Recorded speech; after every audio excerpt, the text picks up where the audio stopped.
tambalang Christopher at dito sa RHTV. Alam niyo naman, exciting ang Saturday dito sa RHTV kasi merong mga nag-iingay na dalawang nilalang. Kami yun.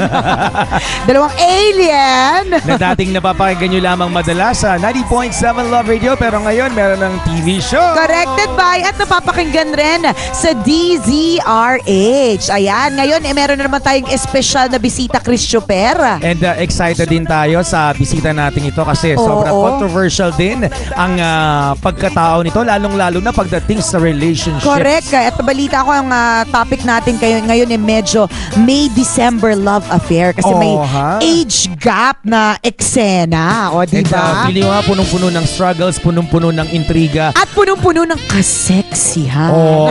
Kaya ang tabayanan niyo yung pagpapasexy na yan.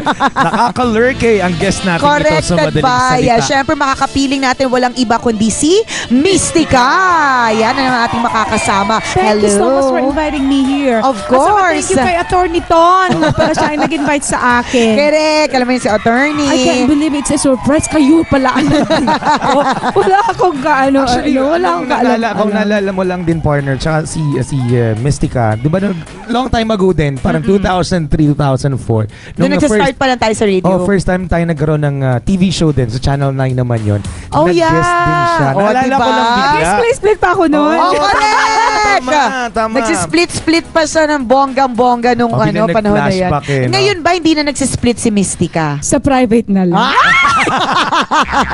And speaking of private, Kabisyo Christopher, kasama ni Mystica ang kanyang lovey doodles of her life. Pero mamaya natin usisahin yung kanilang love life. Gusto kong mag-start sa bakit iba na yung Mystica noong 2003 na nakilala namin ni Chris na nagsisplit sa ngayon. Ayan. Well, kasi po, nung bumalik ako dito sa Pilipinas, iba na kasi yung layunin ko. Hindi na talaga yung manggulo sa showbiz. Yan. Pero hindi na parang nagugulo pa rin.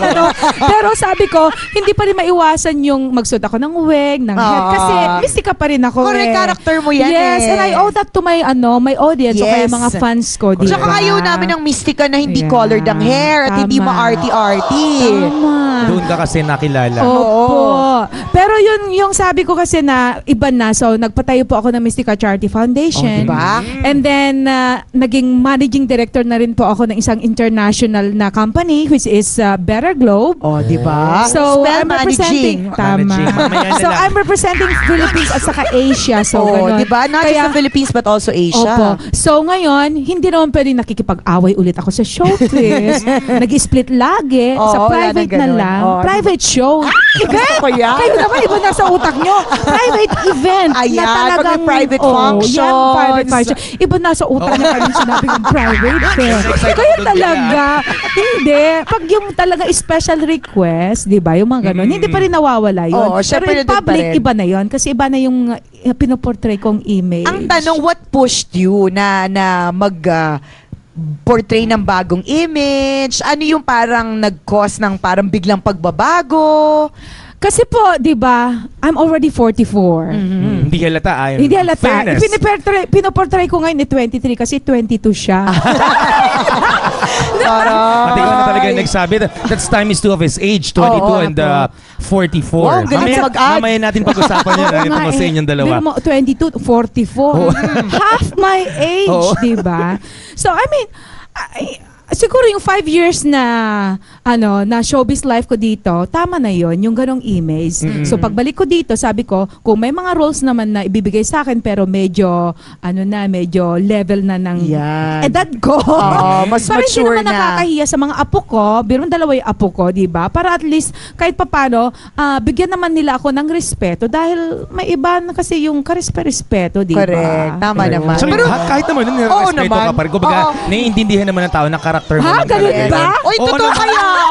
Tayo nire-respeto niyo pa rin ako kaya nag-i-space. Oo naman, no?